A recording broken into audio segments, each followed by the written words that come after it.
Goeiemôre, baie welkom by vanoggend se saamwees. Ek is bevoorreg om saam met jou te wees en saam met jou te kan stil word vandag.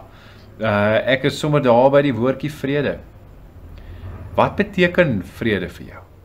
Ek onthou op 'n keer het ek met iemand te doen gehad wat so op haar sterfbed gelê het.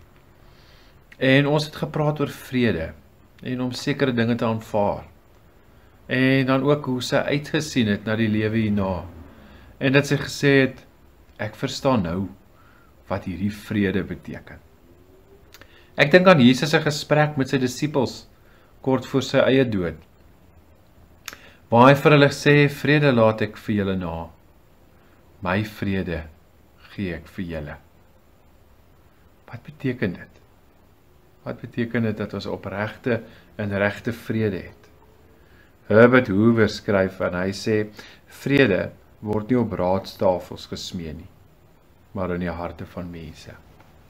Mag dit so wees dat daar waar jy in jou eie lewe is dalk op die oomblik, waar jy dalk smag na hierdie vrede, mag jy gegroet word, mag ek jou eintlik groet soos die opdrag van die Here Jesus wat sê, vrede vir julle.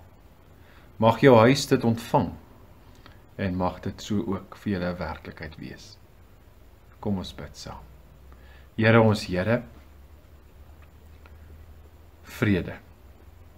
Vrede laat ek vir julle na. My vrede gee ek vir julle.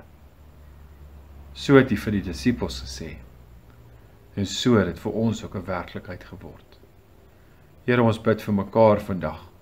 Ons bid vir elkeen wat hierna luister, waar hy of sy ook in hulle lewens mag wees, mag hulle iewers ook u vrede beleef, rondom 'n besluit wat hulle moet maak, rondom 'n plek in hulle lewe waar hulle is, veranderinge wat moet gebeur, mag u vrede vir hulle dan ook agterlaat.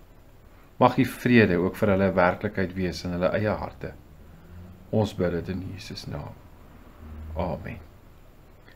Mag dit so wees dat die vrede van die Here vir jou 'n werklikheid mag wees, daar waar jy ook in jou lewe ook op die oomblik mag wees. Mooi bly.